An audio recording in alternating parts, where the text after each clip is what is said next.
What is up, everybody? Welcome to this week's episode of the Dense Pixels podcast. I'm your host, Brad, joined by my co-host this week, Carrie. What's up? Back after a long, music-filled hiatus. Yeah, I had a lot of gigs. I've got an orchestra gig this week. It's not like I've stopped. I just haven't been on in a while, and happy to be back. I'll say that much. So we are light on news, but we will still be heavy on content because my gaming ADD is in full fucking effect right now. Because I'm like the dude that, like, you know, I'm getting ready to eat at this very fine dining establishment in a month. I'm very ready to have one of the best meals of my life because, you know, Street Fighter and Diablo 4 come out like a week apart from each other, and EA, because their dicks, decided to throw Super Mega Baseball 4 into that mix as well. So I'm really fucked for the entire month of July and beyond. So I'm trying to clean up like all this other shit right now that I'm playing. So like I've been playing, you know, I talked on the show a couple weeks ago about playing Legend of Heroes, and that's still really fun, getting started into that. And I'm still playing Ys 8, and I'm still fucking around with Slay the Spire, because of course, and a few other things here and there. But there's two other games that I wanted to check out, one of which is the newest game from, I can't remember the fucking company's name, but it's the same folks that make... Hoya? Yeah, that sounds like Hoyaverse, I think is what it's called. The same folks that make Genshin Impact. They just came out with their new game last week, which is called Honkai Star Rail, which is... look, it's very much in the same vein. They're setting out to do the same thing as they did with Genshin Impact. Except it's a turn-based RPG set in anime space, and you will be pulling the slot lever for all of your waifus and husbandos as much as you possibly can. So this is it is very much an RPG. The one thing I will say about this game, much like Genshin Impact, the production values are off the charts, right? Sure. Visuals are great, music is great, the voice acting is good. I was gonna say passable, but that it's better. It's better than passable. It's just not my cup of tea, right? Like, it's a bunch of anime bullshit going on. So like the voice acting is good for what it is.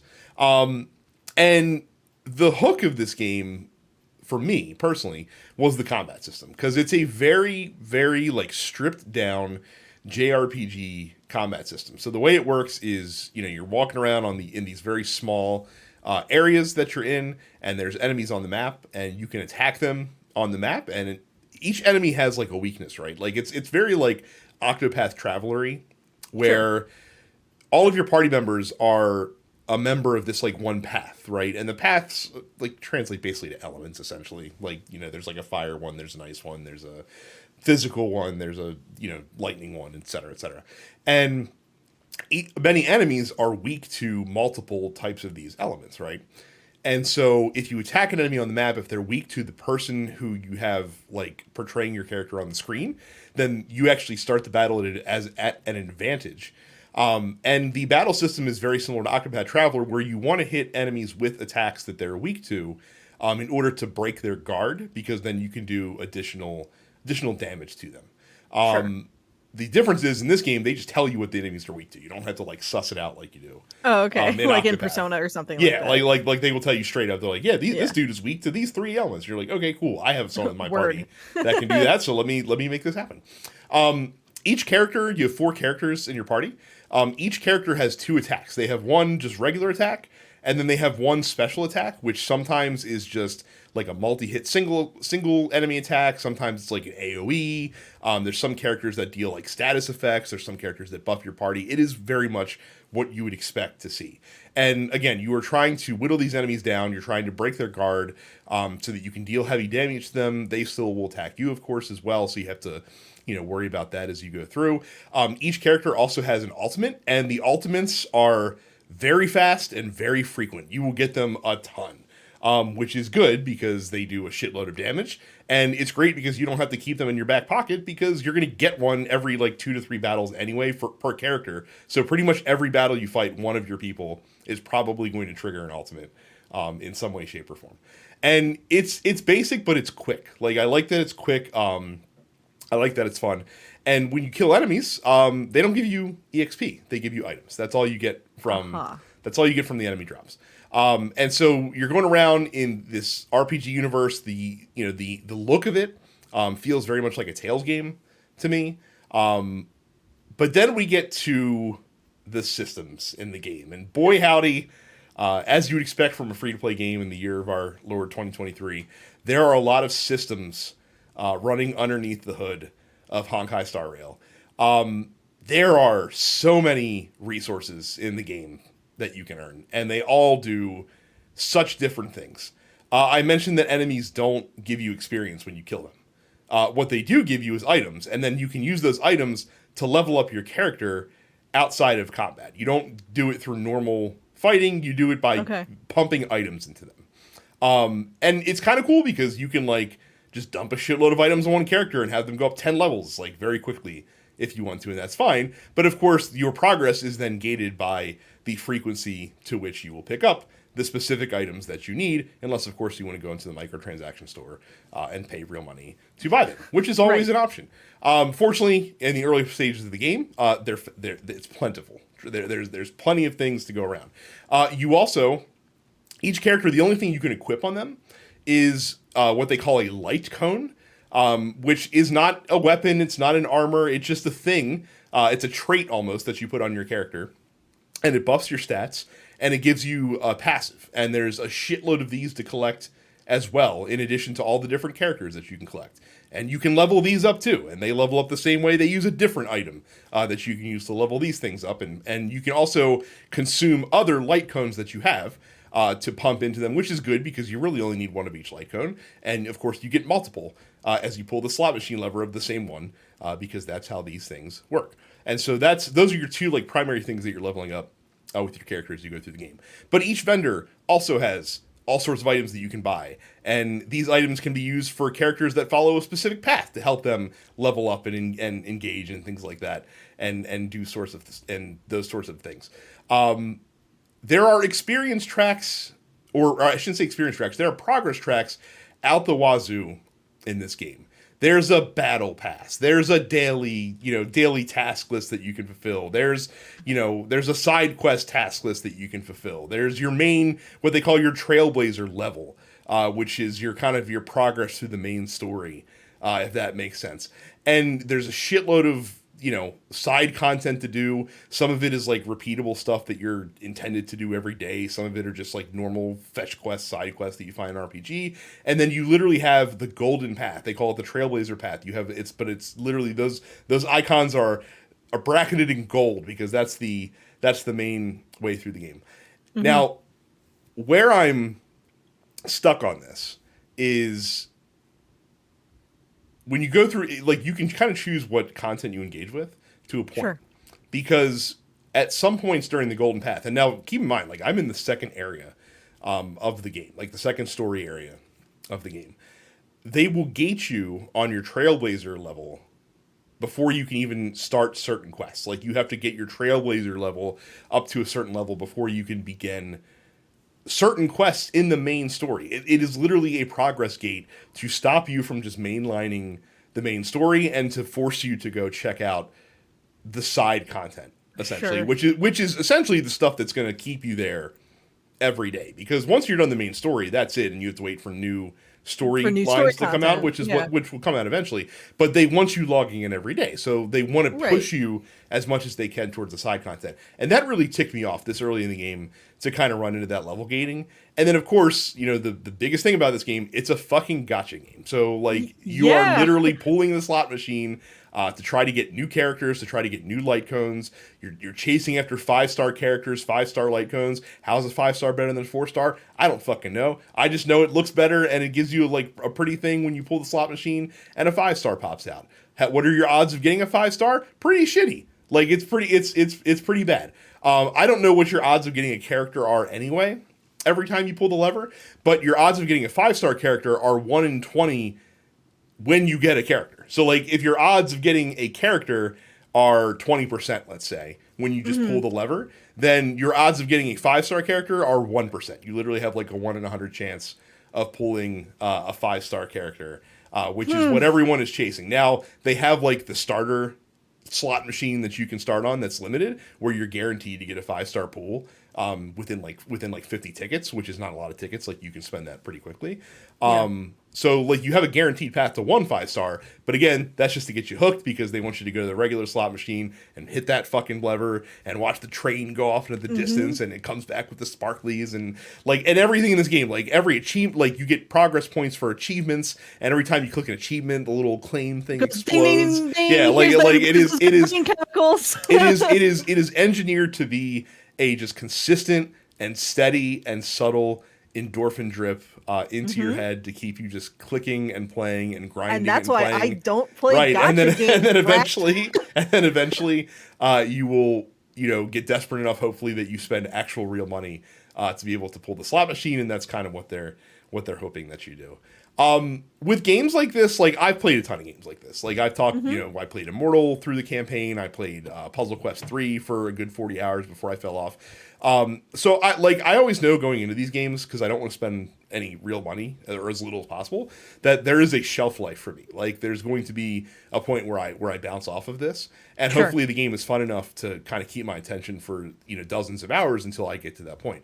I wasn't expecting to like run into that within like 5 hours in Honkai Star Rail. Like within 5 hours, I'm just like, yeah, it's pretty quick. I mean, it really pissed me off that they were just like, hey, like, I know you want to do the main story, but we would actually rather you do this other thing for a while before you come back and do the main story. Like, if I want to do the main story, just fucking let me do the main story. Like, right. Like, give me a good experience. I don't want to do the side content. These fetch quests suck because it's literally go talk to this character about some bullshit that you don't care about, go fight 2 or 3 enemies, and then come back and report to this character, and they give you a quest complete, and you gain some experience and go on about your day. And that's the thing that's interesting about this. So like Genshin, I haven't played it, but I've seen it before, and it's basically like a Breath of the Wild allegory. It's like, what if we made Breath of the Wild a gacha game? I can see where you can get people sucked into that sort of experience. The interesting thing with Star Rail is that this is based on a fairly rudimentary combat system. Like that's the gameplay hook that keeps you in. And if you're like me and you don't really care about the story, and you haven't really grown fond of one of the characters, and you don't care what's going on in the world around you, because the areas are small, like they're really tiny, they're pretty linear. So it's really just the gameplay. It's really just getting into these turn-based battles that last like 2 minutes each, and just kind of clicking through the motions. And if that's fun, then you're going to stick around. And it's fun, but it's not that fun. Like that gets pretty repetitive and monotonous. So I'm going to be very interested for folks that aren't as into the story, to see like if people like hang around with this. And they do a good job of like putting lore into the game, and like there's a lot of shit that you can suss through with that if you care. But if you don't, then this is just a very complicated, pretty intricately designed slot machine, because that's what it is. Yeah, I mean, that's exactly what it is. Yeah. Here's what I know about Honkai Star Rail is not this past weekend before, I was in New York to see Sweeney Todd on Broadway with my best friend.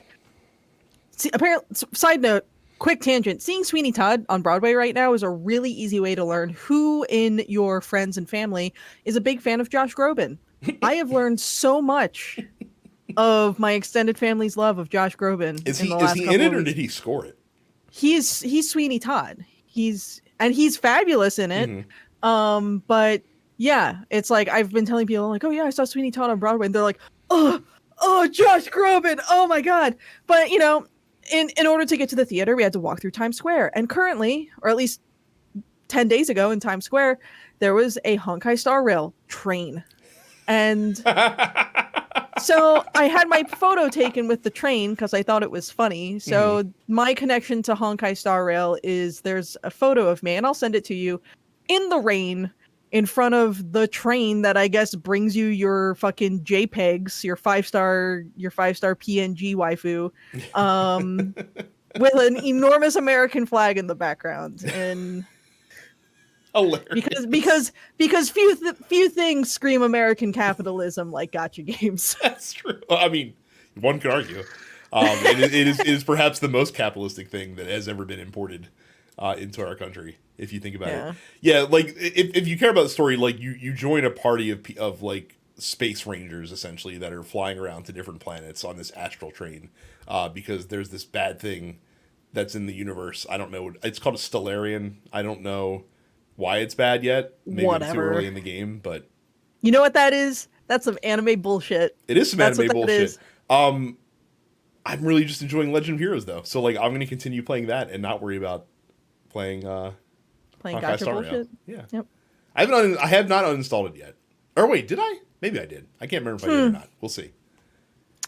Well, look, I haven't been playing anything new. I mean, look, the latest title update for Monster Hunter Rise came out. It's not as in hindsight, like, God, Monster Hunter World was a much harder game in terms of like its end game content than Rise has been. Because I just remember them dropping like Alatreon and Fatalis as like the last monsters, and it's like, for as much as I threw myself at Fatalis, I only cleared Fatalis like maybe 2 or 3 times. And it took us a long time to get that first clear. And I cleared this fucking dude. Title update 5 for Sunbreak. Yeah, they're like, the fearsome elder dragon Amatsu, and I was like, this is gonna suck. And then like we did it in one go, and I was like, not that hard. Either one of two things is occurring here. Either I have somehow become very good at Monster Hunter, or Amatsu isn't that hard. And I'm going with Amatsu just isn't that hard. I mean, you have put in over 300 or 400 hours in Monster Hunter at this point. Yes? Total. I'm talking about between World and Rise. Maybe more. Monster Hunter World, I put 484 hours in. And Monster Hunter Rise on Steam, I have 168 hours in. But that's on top of like the 50 or 60 hours that I had on the Switch version. So, yeah, look, if you just want to say that I'm like the best Lance main on Earth, maybe that's true. There are so few of you that it stands to reason. It stands to reason small. that you might be up at the top of that list. Because there's probably more Gunlance mains, right? Than there are Lance mains. Because it's way more cool to have a gun with your lance than just a lance. No, it's not. Fuck Gunlance. Look, if you want to argue with me about Monster Hunter, if you want to chide Brad for spending time, any amount of time on anime, weeaboo, gacha game BS on his phone, you can do that on our Discord. Our Discord is live at densepixels.com/fans. It's a fun place. We talk about games, we talk about soccer, we talk about F1 racing. A lot of wrestle talk recently too. I've seen it, and I have continued to be a good time in WWE. So I have ignored it. And while you're on the internet, head to youtube.com/densepixels and subscribe, and you can see our beautiful faces. I wanted to show you my new cat, Mr. Friday, and he's currently being a terrorist in the other room. So can't do anything about that. I want to show. But, make sure that you are also subscribing to all of the TNP Studios podcasts, wherever you get your podcasts, including the Nerdpocalypse, Black on Black Cinema, Coming Distractions, and the weekly preview episode of Look Forward. And look, if you want to help us keep the lights on, go to densepixels.com/premium for $5 a month or $50 for the year. That gives you the entire premium slate of podcasts on top of the regular free nonsense. So you get the airing of grievances, No Time to Bleed, The Men with the Golden Tongues, Upstage Conversation, and the full episodes of the Look Forward Political Podcast. Very good. Thanks. We haven't Xbox seen. is having a time. They're having a time. I mean, we talked last week about the fact that the CMA knocked down the proposed merger with them and Activision Blizzard. And then we also kind of talked about how Redfall released the disappointing like technical specifications. That's a bit of an understatement. Sure. Yeah, the game is actually pretty crap. Yeah, it is. Which is a little shocking considering the development studio that it's coming from. And the publisher, and this was a big deal for Microsoft because this is arguably like one of the first like big budget AAA games that's been released from one of these studios that they've acquired. After we've been waiting and being hyped, and it's been just trash. Like it has been pilloried online by every reviewer that I've seen, as it's just not a good game. It just doesn't yeah. look like a good or fun game. And it's one thing if the game like it's one thing for a game to come out and have like your typical Bethesda level technical issues, Mhm. but you can still pick up Skyrim and have fun with it in spite of that. You can still pick up, a Fallout and have fun with it in spite of that. But like Redfall doesn't even have that. Like the game doesn't run well and also just simply isn't any fun. Yeah. And it's interesting because so Phil Spencer had a scheduled interview last Thursday on the Kind of Funny Xcast, and this was before like the CMA thing and before Redfall came out to middling and poor reviews. To his credit, he did not cancel this this booking.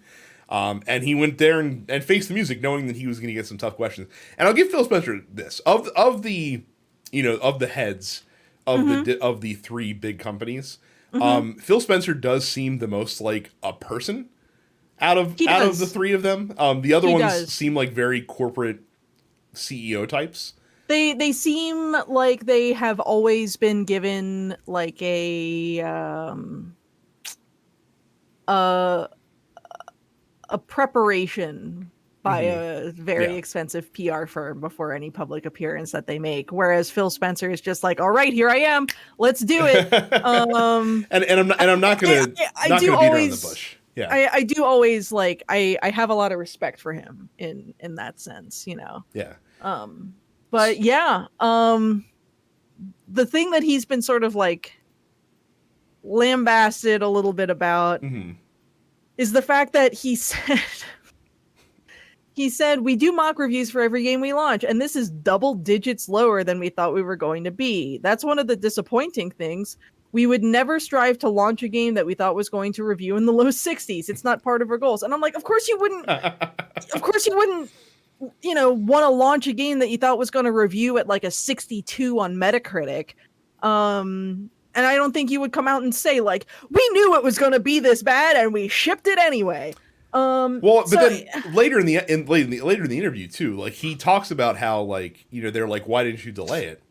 And he was like, look, he's like, if it was a case of like bugs and stuff like that, like if there were technical problems in the game, like yes, you would delay it, but right. The issues with the game weren't technical in nature; they were just how the game was structured. He's like, so no amount of delaying is gonna fix that. So at some point, like you have to kind of, and I'm paraphrasing what he said, but at some point you have to just kind of cut bait, and just kind of get it out there and take your lumps, I guess, which is an interesting way. It's interesting to hear an executive of a video game publisher kind of lay that bare.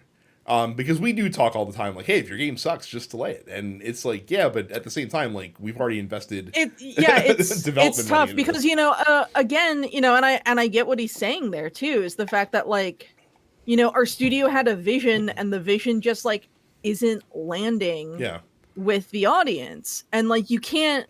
At that point, you're back to square one. You're rewriting the game. The difference isn't delay it and fix it. It's release it or cancel it. and if you cancel it, that's many tens of millions of dollars that you were essentially writing off as a sunk cost.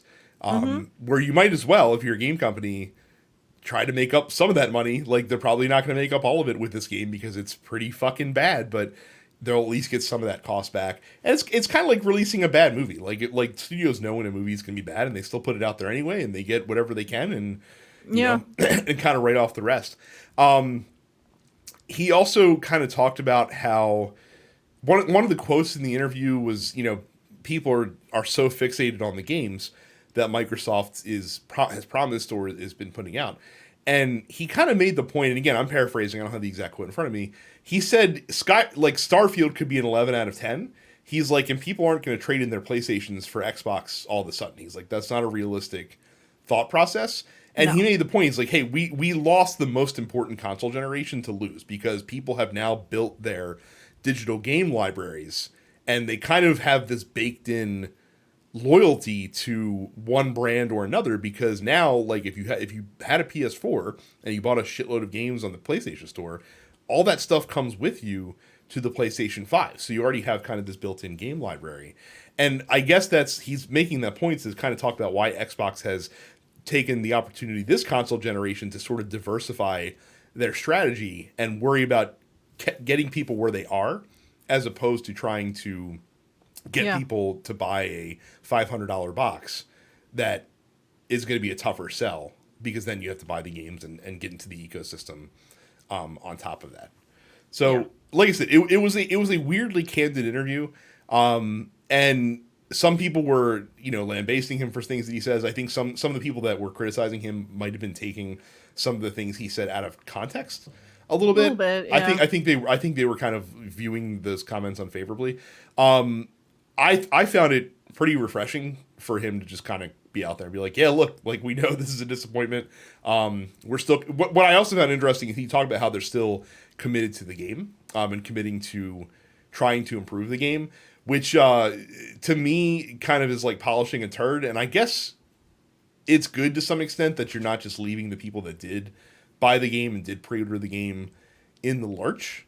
But I wonder how many of those people really need you to go behind and fix that game. Like, I wonder how many people are just like, look, it's bought, it's paid for, it is what it is, I'm gonna move on. Because, like, do you think if you're one of those people that bought Redfall at launch and kind of see what it is, you really need to come back 4 months from now and take the time to explore that game if it's not meaningfully different? With how much other shit is coming out this year, why would you go back to it? Like, there's so much good third-party content releasing on the system. So, like, why even bother? I have to imagine most of these people are just going to be like, well, that was a waste of money, and move on. Yeah. So agreed. But what the part of this that I found probably the most amusing is there's a whole lot of pearl clutching for what this could portend for Starfield now, which seems a little unfair. It's just like it seems because they have nothing to do with one another, right? And plus too, Phil also made the point that Microsoft did not really have any oversight on this game because it was already well in the cooker when they acquired Bethesda and therefore acquired Arcane, and so they didn't really have a lot of influence on it. They've been working hand in hand with Bethesda for a while now on Starfield, so I think that they have a little bit more quality control over what's going on with that game. Yeah, but Todd had better come through in November or whenever that game's coming out. I can't remember. September. Is it September? Yeah. Okay, it was originally November. I remember. So. It was originally November of last year. Yes, yeah, but they had to push it back.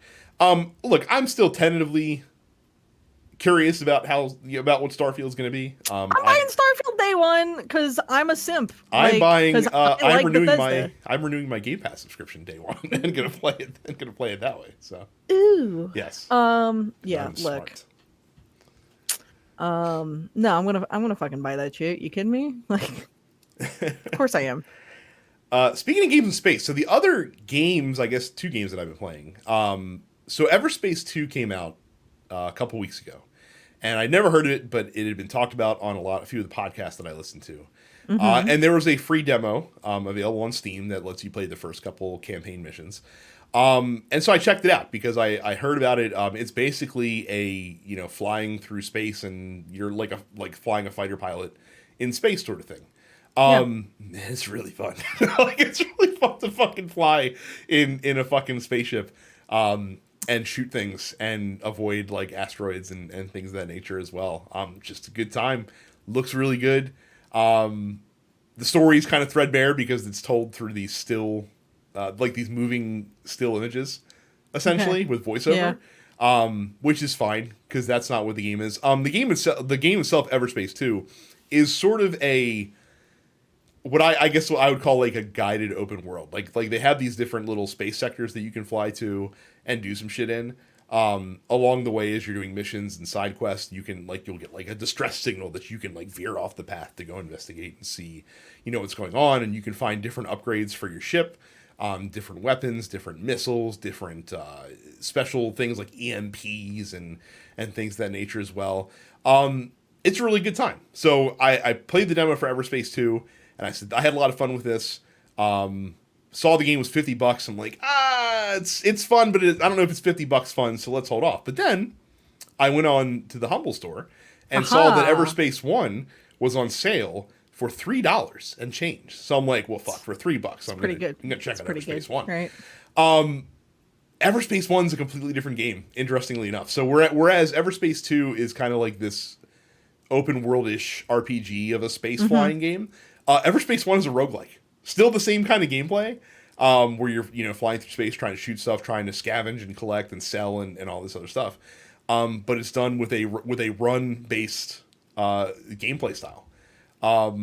Still really fun. Definitely, obviously a step down from Everspace 2 just in terms of presentation, and in terms of just overall quality. The studio definitely learned a lot between 1 and 2. But still a really fun game. I still think it's on sale on the Humble store for like uber cheap, if I'm not mistaken. So if you want to, basically the way I said it, it's what I wanted Star Fox to always be. Right. Because I've never liked Star Fox very much, but I like the music from Star Fox. I like the music of Star Fox too, but I enjoy the allure of flying a fighter plane or a fighter ship around in space and fucking blasting things. But the gameplay for Star Fox never hooked me. This is what I wanted Star Fox to be. So I'm having a tremendous amount of fun with Everspace 1. And when Everspace 2 gets down to, let's say, $30, I will pull the trigger and get me some Everspace 2. Because, like Nice. I said, it's a similar style game, but with a little bit more gameplay and a lot more polish, which is very good. Nice. Uh, in yeah. in very different news. This is almost a continuation of something that Micah and I talked about last week. So we talked about how Nintendo is going after content creators that are leaking out Tears of the Kingdom stuff. Right. And they are going so hard after content creators that they are just throwing DMCA requests at everyone that they see, including themselves. Yeah. Which is hilarious. So basically, if you have a YouTube channel and you're streaming anything, like streaming any gameplay videos of Tears of the Kingdom, if you were not specifically authorized by Nintendo to do so, they are copyright striking your channel at this point. Alana Pierce was doing commentary on a video from SkillUp, who is another YouTube creator, and SkillUp had an authorized preview that he attended to see Tears of the Kingdom, and he did a big long video on it. It's very good. I recommend you check it out if you haven't seen it. And Alana Pierce did commentary about his video, his licensed video, and they were just like, boom, smack, DMCA, get the fuck out of here. What are you doing? There's another YouTuber who, again, they were basically he shared a screenshot of an IGN preview, and he got a DMCA takedown request of his tweet for anti-piracy from Nintendo of Japan. And again, this came to such a head that there was a tweet yesterday on the official Nintendo Zelda Twitter account in Japan that had a copyright strike on the media because they're going after people so hard they went after their own man. Yeah. we're just like we're getting all of this out of here. Not helping matters is the fact that Kotaku, because I guess they were a little upset that they were not invited to the preview, because of course they have in the past openly advocated for the pirating of new Switch games. Basically kind of shocking. Yeah, they leaked out very specific unreleased details from Tears of the Kingdom in an article on their site. Now, if you want to, don't worry about avoiding it because it's spelled out in the headline, and they give you a huge spoiler warning in the article before you get to anything that's really off kilter. But Nintendo is on the warpath for the next 3 days, folks. So it's mind your P's and Q's and keep your powder dry. Otherwise, a copyright strike is getting ready to fly over your head. Oh, well, it is what it is. Look, I'm hype as shit for Tears of the Kingdom. We'll get into that in a minute. Yeah, I'm still. I'll talk about it then. We get into it in a minute. Then that's fine. So, look, if you want to purchase your copy of The Legend of Zelda Tears of the Kingdom legitimately, you can do so by going to densepixels.com/Amazon. Get that Bezos price guarantee, I guess, and presumably it'll be there by Friday. Yeah. I would count on that. Oh, that's also true. Yeah. Look, There is no ethical consumption under capitalism, but you can feel at least a little bit better if you shop at densepixels.com/Amazon, because they skim just a little bit of that fat off the top for us. And so if you wanna throw a bone to the homies here at Dense Pixels, do that. And that brings us to the Dense Pixels post office. Indeed it does. If you're in our Discord, which you can join by going to densepixels.com/fans, you can ask us questions in the post office, just like Johnny did, who says, what is your wrestling theme song guilty pleasure? Talking a song that is so bad, it is just embarrassing that you even remotely like it. Oh, I don't even know. I don't know enough wrestling themes to weigh in on this. Now, here's the thing. I wonder how quickly I can get an audio channel set up here, because I'm going to play my my theme song. Oh, good. Okay. All right. Word. Which is very embarrassing. Mm-hmm. I need to figure out. Sorry, answer another question while I tap the answer All right, time. cool. All right, cool. In that case, the Dense Pixels crew is now the Daniel says the Dense Pixels crew is now the main party of the Final Fantasy universe. What is each person's character arc? I don't know. I like to think I would go on a journey, personal journey, very similar to like the Dark Knight to Paladin deal in Final Fantasy IV. But much as I would hope for that journey for myself, I know in reality I would simply be an overpowered side character that dies halfway through the story.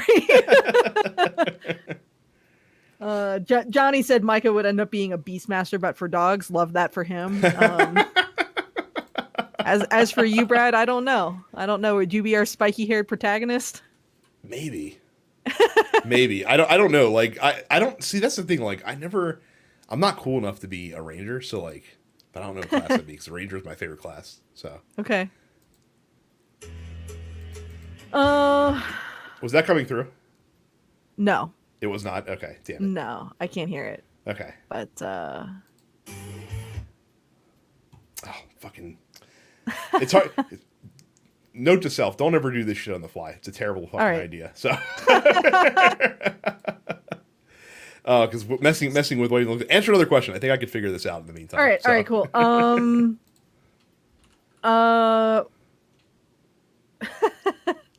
So many of these are just wrestling specific. T-Wash says, what gimmick or storyline from the WWE, or what is a gimmick or storyline from the WWE that you didn't get the point of, minus the storyline of Heidenreich and Michael Cole? I don't know. Heidenreich was a terrible character. It is not necessary to know who Heidenreich is, to be quite honest with you. Yeah, he's pretty bad. I think I figured it out. Hang on a second. We're gonna. Okay. Mm-hmm. I did. Okay, fantastic. So we talked about embarrassing wrestling themes. Yes. I'm just gonna let this one rock, because it's pretty embarrassing, but God damn it, I can't help myself from loving it. Old school WCW. Here we go. I still can't hear it, dude.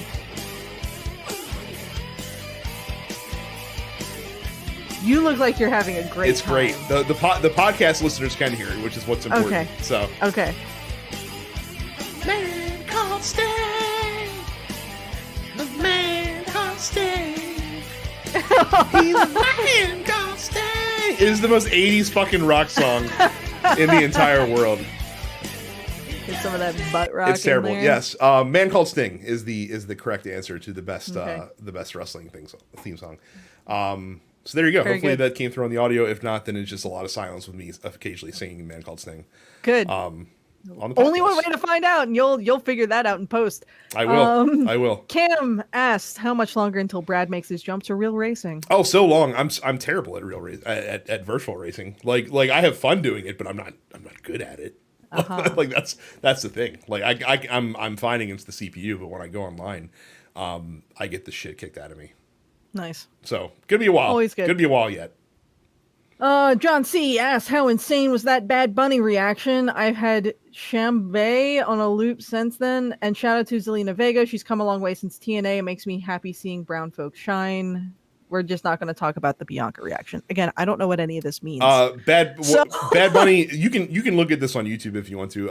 Bad Bunny got like one of the biggest fucking wrestling pops that I've ever seen in my entire life, because he was wrestling in a match in San Juan, Puerto Rico, which is where he's from, essentially. Uh-huh. And all basically the entire stadium was singing his entrance music, which was one of his like songs that he recorded. It's very cool. It's a very good video. So Nice. yeah. Anthony asks, "How are you enjoying Jedi Survivor? What's your favorite lightsaber stance?" I think Mike is. I'm not playing it. Yeah, I think Mike is playing Jedi Survivor. Yeah, so neither of us are playing it. We'll revisit that. He'll have to wait on this. I will tell you that I played the first. I played Jedi Fallen Order, and I did not like it. I got a couple hours in. I guess I just don't like fucking Star Wars games, man. Like I think that's just really what it boils down to. So yeah. He also asks, "What are your hype levels for the new Zelda coming out?" I'm hype as shit. I can't fucking wait, dude. I'm just like it's coming out at a very good time for me personally. It's going to serve as a delightful little distraction, and yeah, look, I mean, I'm an enormous Zelda fan. I got this big ass tattoo on my arm for a reason, dude. This cat's name is Ganon. I like Zelda quite a bit. So yeah, I'm really hype. I'm so hyped to see Ganondorf back. I just like I can't wait. I can't wait to dive into this, honestly. So I am not hyped for it right now. Because it's too much game for what I'm looking for right now, especially again with what I have coming on the horizon. I'm also very, very concerned about performance on the Switch. Because Breath of the Wild was a launch game, and it didn't run spectacularly. It ran well, but it wasn't like there were definitely times in the game where the frame rate would just fucking fall off a fucking cliff, and get annoying. And it's a bigger game. It's a game with that's supposedly better, as far as like from a technical standpoint on the same hardware. So here's something I forgot to mention. I finally got a new Switch. Oh, good for you. I'm happy about that. I got the Tears of the Kingdom OLED because I had otherwise been running off of a day one 2017 Switch.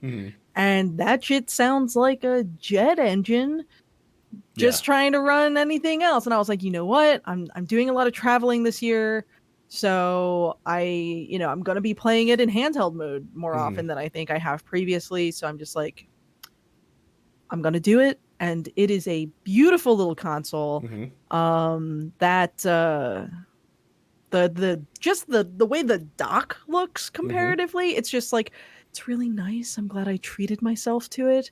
But yeah, look, I don't know. Everything that I've read about the people who got the hands-on time with Tears of the Kingdom said that like it runs fine. There's no like I don't think we're going to run into a Pokemon Scarlet and Violet situation here. But you understand why I'm afraid, because that just happened 6 months ago. Yeah, absolutely. Now that being said, I am not one to be immune to a zeitgeist. Right. So like, if people I know, if people in the Discord, if reviewers everywhere are just nutting all over this game and just talking about how transcendent it is, which is very likely because it's Breath of the Wild was there and this looks to be improving on the Breath of the Wild formula and in very many ways. I would not be surprised if I end up getting it quicker than I sort of expect to, but I'm going to try really hard not to get swept up in the zeitgeist. But I am weak-willed, and therefore it very much might happen. So we'll see. We'll see.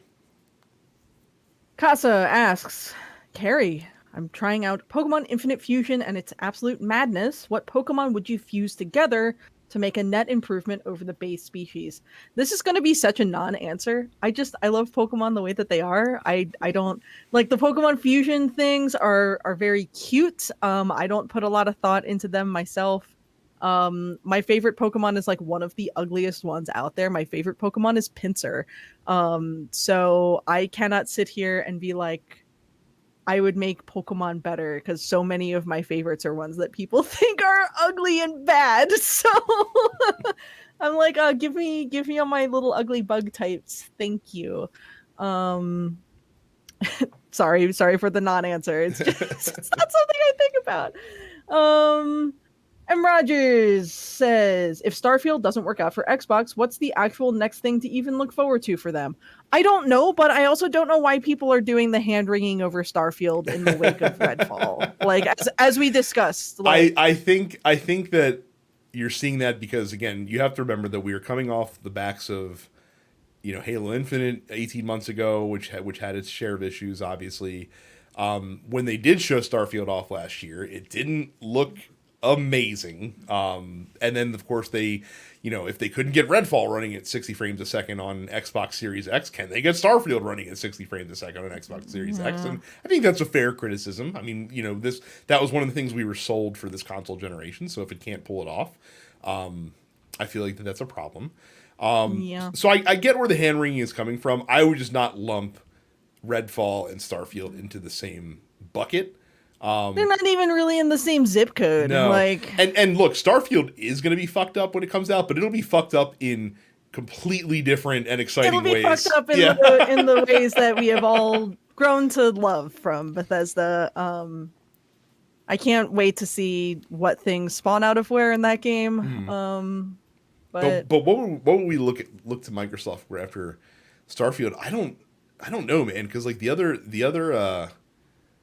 like Perfect Dark, I know that they're working on right now, and so like that's I whatever guess that's that's going to the be, thing that and they're doing. there's a new Fable eventually coming down the pipe, but we haven't really Is seen there? anything. There is they've officially announced it, so they're working on that right now, and No one asked you for know, that. I think there's like 3 people that are big Fable fans, so Yeah, Peter Molyneux and his parents. I don't think Peter Molyneux has anything to do with this one. So Yeah, whatever. yeah, I think they gave it to new studios. So I'm not sure. Like I said, everyone's going to be being very attentive to how Starfield releases, though, for sure. So Yeah. we shall see. KT says, with the success of the Last of Us series on HBO Max, do you believe video game franchises like Metal Gear Solid or Resident Evil should go that same route instead of the movie route? Yes. Yeah, I think much like how it has been that how a lot of books have been adapted more successfully as television series. It's still I don't see why a 20-hour video game should somehow be reduced into a 2-hour movie. I think that's been one of So- the big failings of a lot of video game cinema over the years is that they do keep trying to take and adapt these, at least Lengthy 8 to 10 hour game plots. stories Yeah, into and these 2-hour cram it windows. down. Right. And so you miss So, a lot of yeah. context, and a lot of the characters get short shift. Yeah, Metal Gear. If they do ever eventually actually do the Metal Gear Solid thing, should be a series. a streaming series, 10 episodes. I think Resident Evil, you could make something that's much more faithful to the video game if you did a series. So Look, the Resident Evil films are a joy, but they are a joy not because they are Resident Evil. They are simply just they're good dumb popcorn movies. But they're not good video game adaptations. Here's an adaptation that could be very fun, and if they do it right, I think could be potentially a big deal. But it's a little bit more genre niche, so I don't know if it would have as widespread popularity. Ghost of Tsushima would make an excellent series if you were to adapt that. I haven't played it myself, but sure. It's real good. It's real good. So if you ever get the chance, highly recommend it. Tiwash says, if you could see a movie of the real history of any company, who would it be? I would love to see Nintendo and Sega's history with the Yakuza. Yeah, that'd be interesting. I think there's a lot of gaming companies that I think like their history is just naturally kind of interesting. I think of the documentary that came out a few years ago about like the goal of finding all of the dumped Atari cartridges in that New Mexico landfill, and how it sort of turned into an interesting little documentary about Atari and about like the developers who worked on those games and stuff like that. I think, it's just I don't know. I think there's a wealth of like really interesting stories just as far as the history of the gaming industry at large. I think given the fact that Nintendo was around as like a toy and card company for 75 years before they put out the Famicom, Hmm. I think there's a lot to go into there. So yeah, I would love to see something on the history of Nintendo for sure. I mean, the also like the creation of the PlayStation is interesting just Yeah. because of the misfire with Nintendo and kind of getting dumped on their ass, and they're basically like, well, we basically made a fucking video game console, so let's make a video game console, and just how that kind of came to market, and that could culminate with like the '95 E3 Mm-hmm. 299 thing, which Oh would be pretty God. cool. I'm trying to think of developers that would make for an interesting tale. Honestly, Activision Yeah. would be a really interesting one because they founded in 1979. Hmm. And they were the first third party developer. So I think by their nature that makes it interesting. That that they their history of that, how they struck out from Atari and shit like that is just Hmm. I have always found that very interesting. And Uh I will say that there are, like, to Carrie's point, like there are a lot of documentaries that are already out there yeah. around the game industry that are really good. She mentioned the ET landfill one. King of Kong is the one that obviously gets thrown around the King most. of Kong is an interesting one. Hmm. It's an interesting one now, like 15 years later and whatnot, Hmm. given how much has changed. Yeah. Um, God, fuck that guy. Well, Billy Mitchell is a fantastic asshole. he's the worst. Yes, he is. He quite literally is. Yeah, Um, the one I was looking at was Atari Game Over, which is a 2014 documentary. mhm. So There was yeah. also there. It wasn't a it was a documentary series on, I think it was on Paramount Plus, called I think it was called Console Wars, where it kind of like detailed the competition between Nintendo and Sega in the '90s, Yeah. which So was it also pretty was good. that came out in 2020. That's like a hour long documentary Hmm. that I still need to watch. But yeah, I mean there's a there's a decent amount of stuff already out there if you're interested in the sort of documentary style of that sort of thing. If you're interested in more of like what they did with Tetris, Hmm. which is a heavily dramatized version of what actually happens there, of course. I'm sure there could be a lot there too with the same sort of topics as well. You know, I still need to watch the Tetris movie. I have I not heard it watched was it yet either. okay. Finally, this week, M. Rogers said, after 5 seasons of Drive to Survive, is Daniel Ricciardo at the cross section of most likable and least successful famous driver? And why do all the new guys seem like they have zero personality? So, the second question first. So the younger drivers oftentimes seem like they have very limited personality because they don't want to make any waves when they first get on the scene. And I think once they get settled in, you start to see them a little bit more. Good example of this would be like Lando Norris. Like Lando Norris was very much kind of quiet in his first couple of years, and then his personality started to show, and then they told him to tamp it down a little bit, and then he's like, "Fuck that! Like I'm just gonna kind of be who I am." Also, you have to realize that like a lot of these guys like follow like we're now coming into the generation of racing driver who grew up idolizing Lewis Hamilton, and Lewis Hamilton is very much like humble and kind of like, very not self-effacing, but like he's very down to earth, or at least appears as such. Hmm. So you might see a lot of that starting to come through, and like guys like George Russell, who's also a young driver, like George Russell is hyper aware of his brand image, and he takes great strides to protect that. So I think as you see guys that are savvier coming in, you'll start Yeah. to see that as well. Is Daniel Ricciardo the most likable and least successful famous driver? So I think that what people don't realize, especially if they came in during Drive to Survive specifically, Daniel Ricciardo was actually quite successful when he raced for during his Red Bull career, you could argue that he is the most successful driver of this era to not win a world championship. He was a multiple time race winner, had a lot of poles, had a lot of podiums, and when he raced for Red Bull, like he was one of the top drivers in the world, and kind of like if it wasn't for Lewis Hamilton being Lewis Hamilton, like he very well could have possibly won a world championship somewhere in there. But Lewis Hamilton and Mercedes were just that good, so it was kind of hard for him to get over that hump. So I think that if you only know Daniel Ricciardo from Drive to Survive, you could see that it's like, wow, like this guy is like outsizely well liked, even though he is kind of shit as a race car driver. And I don't think that's the case. I think that he made a bad choice leaving Red Bull, and the teams that he ended up with did not suit him very well, and that's why he's kind of fallen off from a performance standpoint over the last several years, which sucks because, like I said, Daniel Ricciardo is everyone's favorite Australian driver himbo, who is very funny and very, very one of the most liked people on the grid. And it really does suck that he doesn't have a seat this year. So hopefully he can get back to that, and we'll see what happens there. Nice.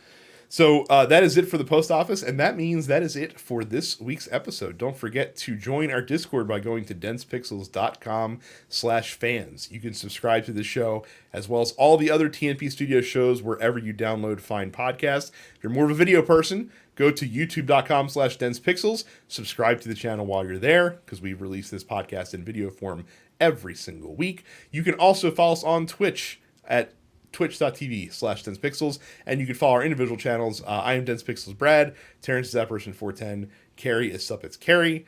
That is it for us this week. Thank you all very much for watching and listening, and we'll see you all the next time. See ya.